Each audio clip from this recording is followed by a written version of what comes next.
Welcome and thank you for tuning in to episode number 6 of 10 Tesla Topics, your show for Tesla related news, rumors, and stories. My name is Max Maurice, and during today's episode, I'll fill you in on 10 Tesla topics from Saturday, February 4th to Tuesday, February 7th, 2017. Topics discussed today are the following. Tesla will be making their way into Dubai. Autopilot is getting faster. The Model 3 logo confirmed. Little update on the Tesla truck. Did a Tesla owner really kidnap a kid? Very unfortunate crash in Germany. Tesla will probably not be affected by Trump. Model X going off-road. Gigafactory update. And you will not want to miss this one. Motor Trend stuns us with a new Model S P100D stats. Topic number 1 comes from Electrek. So Tesla confirmed that they will be launching in the United Arab Emirates this month, starting with an event in Dubai on February 13th. Tesla sent out invites for the launch at the Armani Hotel in the Burj Khalifa Tower. You can expect Elon to be there since he'll be in the city during the launch. Maybe he'll talk more about the Model 3, maybe give us more information. We'll just have to wait and see. He's going to attend the 5th edition of the World Government Summit, or WGS 2017, the day before.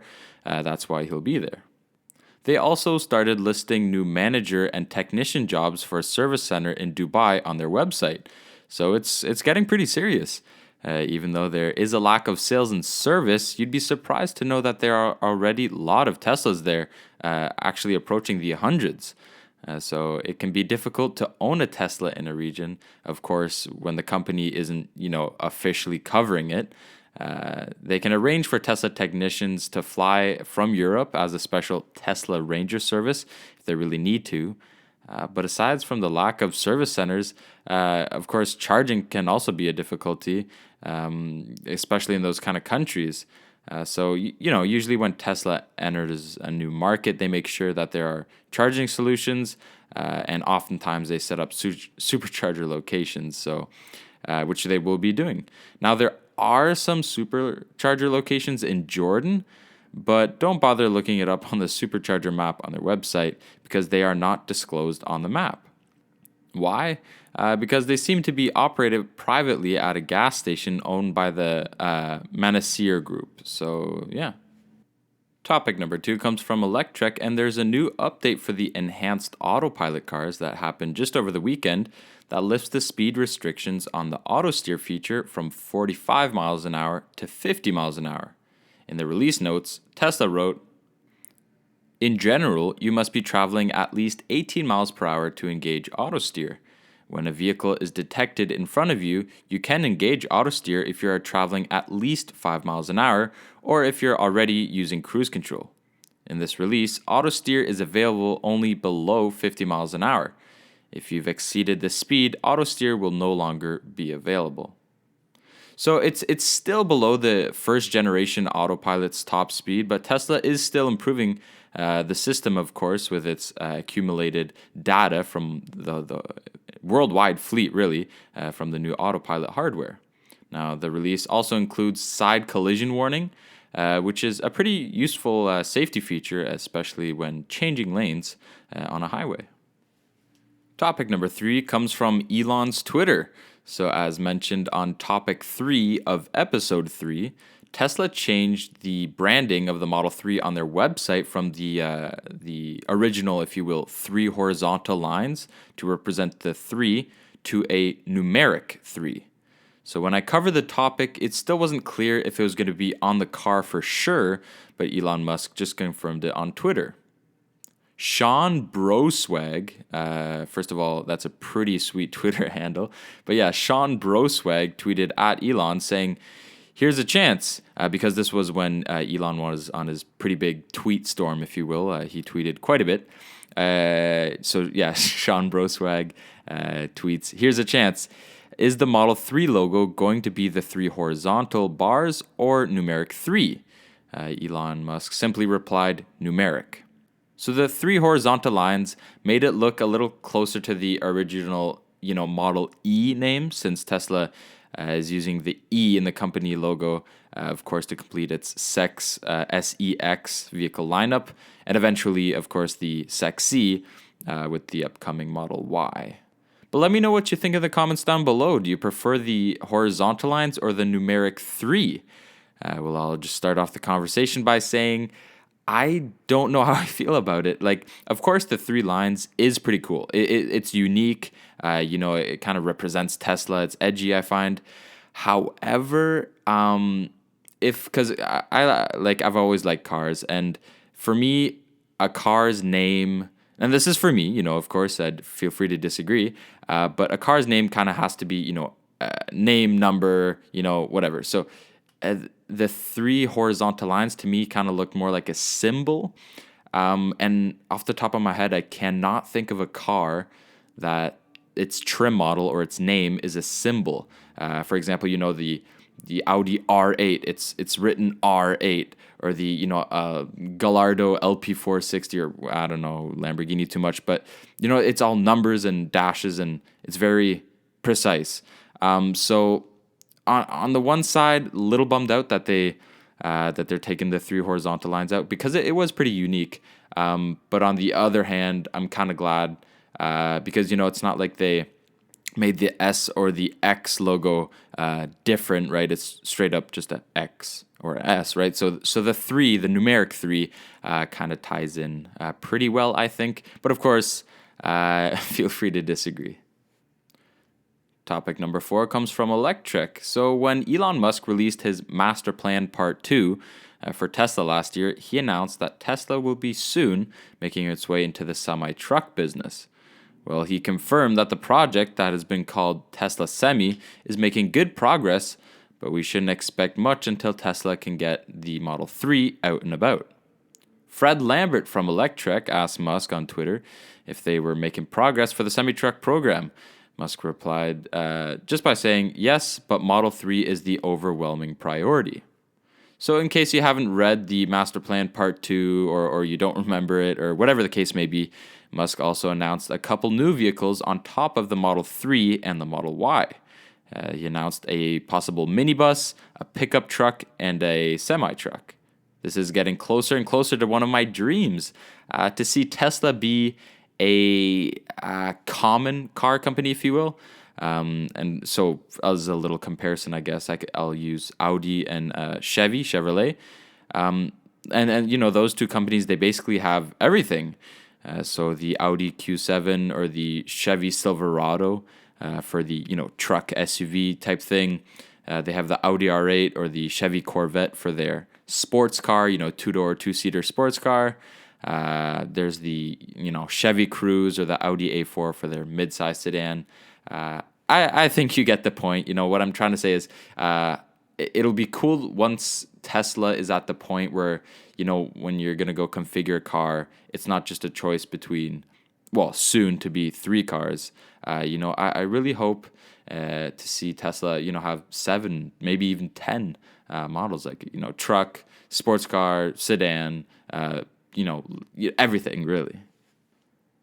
Topic number 5 comes from Tesla Roddy. So a Tesla Model S driver was confronted by members of the Newhall, California's Sheriff's Department at gunpoint after they received a report of a kidnapping. Now hold up, hold up. It was all a misunderstanding. Lieutenant Rob Hanlon said it was not a kidnapping. We're just not Tesla experts. Which, I'll give him that. Not everyone knows the ins and outs of Teslas, implying not everyone knows that they can have the optional back seat for children, right? The 2 back seats. So, of course, the apparent abduction was actually just an adult loading a child into the rear jump seats of the Tesla Model S. So, to ease any remaining concerns, the driver of the Tesla also demonstrated to the law enforcement officials how the rear seats operate in a Tesla, and how, an observer who is unfamiliar with the Tesla's interior might, mistake placing a small child in those seats as an abduction.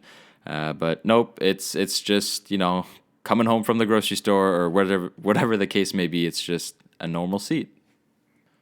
Topic number 6 comes from Tesla Roddy, and it's not a pleasant one. So a very unfortunate story. A 48-year-old driver in a semi-truck died Monday on the German Autobahn after colliding with a Tesla transporter full of Model S and X. The tragic accident happened shortly before noon local time. So the two trucks drove in the same direction in the right lane of the A8 towards Munich. And at the Macklingen junction, all traffic stopped, but a delivery truck was not able to brake in time, sending the cabin of his truck directly into the rear of the Tesla transporter. The impact resulted in injuries so severe that the transporter driver, who was pinned inside the cab, died on the scene. The driver of the Tesla transporter survived and was uninjured, according to the Südwest Presse. The shipment of Model S and X vehicles blocked the roadway for hours, with congestions reaching more than 10 kilometers. Several Tesla vehicles were destroyed, as you can see from the pictures here.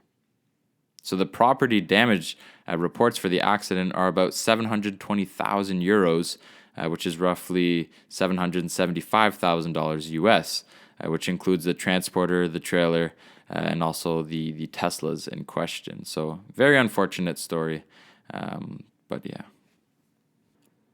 Topic number 7 comes from Electric, and President Donald Trump has been using the threat of a border tax in order to, try and convince companies to increase domestic production. A new study looked into the possible impacts of the proposed border tax on the cost of vehicles sold by automakers in the US. They found that Tesla's prices would be the least affected by Trump's border tax among all automakers, foreign and domestic. Researchers from Bauman Associates LLC came up with the estimates by looking both at finished cars and parts made in the US or imported. Naturally, the companies most affected are those who assemble most of their vehicles outside the US. But considering most automakers have a mix of vehicles assembled domestically and overseas, and when you consider that they're, importing all parts, it can make a significant difference on the final sticker prices of the automakers. Here's just a chart from Bloomberg showcasing kind of the few price differences. So according to Bauman Associates, if automakers were to make customers pay for the entire cost of the border tax, even Ford and GM would see their prices increase on average by $282 to $995 per vehicle. Now, it's not clear how Tesla would be able to come out without any cost increase, since the company also imports some parts from other countries, but all of its vehicles for the US market are assembled in California. However, some final assemblies are done in the Netherlands for vehicles delivered in Europe. At the very least, it looks like the US price of the Model 3 shouldn't be affected by the border tax. But, what about us Canadians? Or what about the other few 100,000 reservation holders from around the world? But we'll just have to see how it pans out, I guess. Topic number 8 comes from Electric, and so the Tesla Model X is the first electric vehicle with a decent towing capacity. And let me tell you, some people are using their tow hook for a little more than just towing their boat or a trailer. So what I'm getting at here is farm work. Who knew a Tesla Model X could be used as a workhorse? Well, that's pretty much exactly what Anton Bauer is doing for his Model X on his vineyard in Austria. So Anton uses his Model X 90D to do work that would generally be done using a tractor. He released this video of the vehicle being used to move timber around the property. And so for the sake of the show, I sped up the footage just a little bit so you could see more of the footage. And I don't know about you, but it's a little hard to watch this. I consider Teslas, being city slickers and highway cruisers, not really farm vehicles. But of course, to each their own. And on the other hand, it's good to see an owner using the Model X for other reasons than just hauling groceries. Topic number 9 comes from Tesla Roddy, and it's a little bit of a Gigafactory update. So new building permits released by Story County Community Development reveal that Tesla has surpassed $1 billion in construction costs at the Gigafactory since construction began in 2014. Among the 23 new permits issued between November 2016 and February is one that represents 40% of the total job valuation, a $404 million addition to Section D and E of the north end of Tesla's Gigafactory.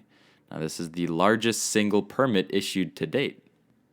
Jack Cookson of BuildZoom notes that the total of 153 building permits have been issued for $1 billion worth of projects taking place at the Gigafactory. Tesla paid Story County $5.58 million in fees to receive these permits. Cookson points out that 29 of the permits, with a combined value exceeding $500 million, were labeled as an addition. And Tesla announced through a press release a while back that the current structure has a footprint of 1.9 million square feet, which houses 4.9 million square feet of operational space across several floors, and that we are still less than 30% done. Let that sink in. Like, less than 30% done. That's insane. And the last topic of the day, coming from Electrek, topic number 10, consists of Motor Trend, that they tested the latest version of the Tesla Model S P100D with the Ludicrous Plus mode. They claim to have two new records, a 0 to 60 miles per hour in 2.28 seconds and a quarter mile time of 10.5 seconds. And now, let me make this very clear. The Tesla was 100% stock. It wasn't some stripped down FF91 or some souped up 2,000 horsepower GTR. Nope, 100% stock. Now, it wasn't modified.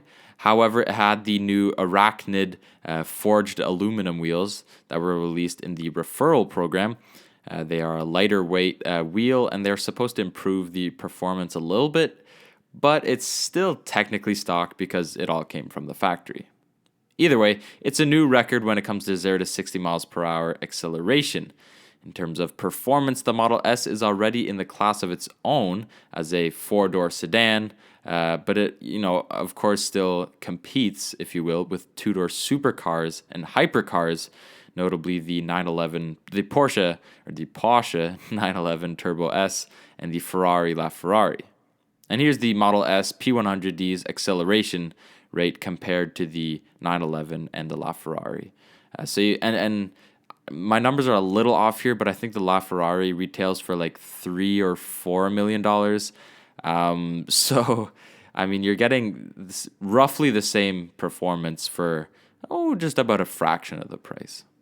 So those are your 10 Tesla topics from Saturday, February 4th to Tuesday, February 7th, 2017.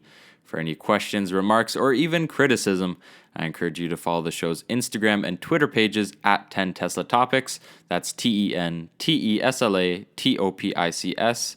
On Instagram, you'll find additional content, such as more pictures or videos from the topics. And on Twitter, you'll find the links to every topic discussed in the episode. If you wish, you can also send me an email at 10teslatopics@gmail.com. That's TENTESLATOPICS@gmail.com. But the easiest way would just be to subscribe and comment on YouTube, right? You're already here. So we'll see you right here next Saturday for the next show.